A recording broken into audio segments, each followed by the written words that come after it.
सुबह का नाश्ता बोरिंग हो गया है। आज बनाते हैं मसाला पोहा, टेस्टी, हेल्दी और रेडी इन जस्ट 5 मिनट्स। ये ब्रेकफास्ट सबको पसंद आएगा और अगर आपको रेसिपी पसंद आए तो लाइक, शेयर और सब्सक्राइब ज़रूर कीजिएगा। तो चलिए फिर शुरू करते हैं।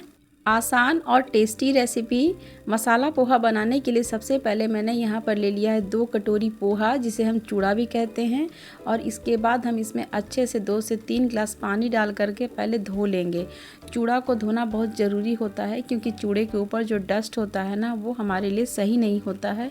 तो देख सकते हैं मैंने यहाँ पर अच्छे से इसे धो लिया है और इसका पानी देख करके भी आपको समझ में आ रहा होगा कि कितना ज़्यादा गंदा है। तो इसके बाद हम यहाँ पर सभी पानी को अच्छे से निकाल देंगे और इस तरीके से हम यहाँ पर इसे 5 मिनट के लिए छोड़ देंगे ताकि चूड़ा हमारा अच्छे से सॉफ्ट हो जाए। और इधर मैंने एक कढ़ाई में आधा चम्मच तेल डाल करके यहाँ पर 3/4 कटोरी मूंगफली इसमें डाल दिया है और इसके बाद हम इसे अच्छे से पहले भून लेंगे।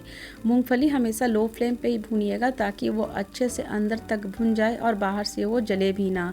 आपको मूंगफली भुने कि नहीं भूने, इनका इंडिकेशन एक ही है कि जब आप भूनेंगे ना तो एक चिट चिट की आवाज़ आएगी, तो आप समझ सकते हैं कि आपकी मूंगफली बढ़िया से भुन गई है। तो यहाँ पर आप देख सकते हैं मूंगफली हमारे अच्छे से भुन गया है। अब हम इसे निकाल लेंगे। ये ना ही तो ऊपर से जले हैं और ये अंदर से बिल्कुल अच्छे से सिक चुके हैं। तो इस तरीके से आप मूंगफली को भूनिएगा तो आपकी मूंगफली बहुत अच्छे से भुन जाएंगे। और उसके बाद मैंने यहाँ पर 1 टेबल स्पून के करीब सरसों का तेल डाल दिया है और उसके बाद हम इसमें डालेंगे 1 चम्मच सरसों के दाने।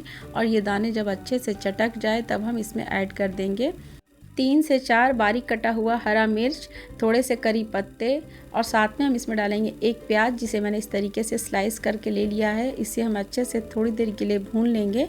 इसे हमें बहुत ज़्यादा लाल नहीं करना है, बस हल्का ये ट्रांसलूसेंट हो जाए। इसी स्टेज में हम ऐड कर देंगे आलू, जिसे मैंने छोटे छोटे क्यूब शेप में कट कर लिया है। मैंने यहाँ पर 2 आलू का इस्तेमाल किया है और इसके बाद हम यहाँ पर आलू और प्याज को एक साथ अच्छे से भूनेंगे। यहाँ पर मैंने आलू पहले इसलिए ऐड कर दिया ताकि आलू भी हमारा बढ़िया से पक जाए और साथ में प्याज में जो रही सही कसर थी वो भी बढ़िया से भून जाए। थोड़ी थोड़ी देर में इस तरीके से हम बीच बीच में चलाते हुए आलू को बढ़िया से पका लेंगे। तो यहाँ पर आप देख सकते हैं आलू हमारा अच्छे से पक गया है। और इसके बाद हम यहाँ पर डालेंगे आधा चम्मच नमक और साथ में हम यहाँ पर डालेंगे 1/4 चम्मच हल्दी का पाउडर।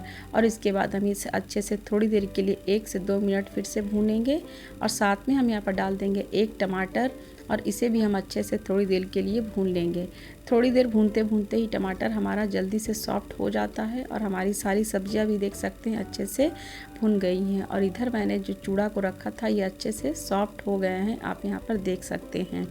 तो इसलिए मैंने इसे चूड़ा को पहले से यहाँ पर धो करके रख दिया था। और अब हम यहाँ पर डायरेक्ट चूड़ा को कढ़ाई में डालेंगे सब्जियों के साथ और इसे हम अच्छे से मिक्स कर लेंगे।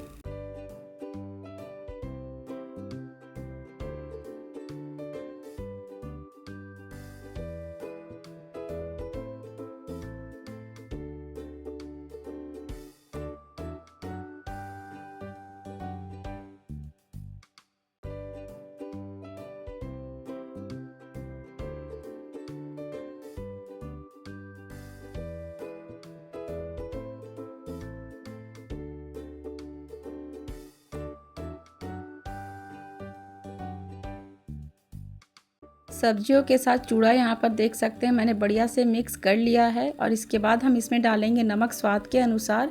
नमक आप यहाँ पर ध्यान से ही डालिएगा क्योंकि मैंने आलू को भूनते वक्त भी नमक का इस्तेमाल किया था, तो मैंने यहाँ पर स्वाद के अनुसार नमक का इस्तेमाल किया है। तो इस तरीके से हम इसे बढ़िया से मिक्स कर लेंगे और ये हमारी मसाला पोहा 5 मिनट में बन करके तैयार हो जाती है। और सबसे लास्ट में हम यहाँ पर डालेंगे लेमन जूस। यहाँ पर मैंने करीब 1 चम्मच के करीब नींबू का रस ऐड कर दिया है और इसके बाद हम इसे मिक्स कर देंगे।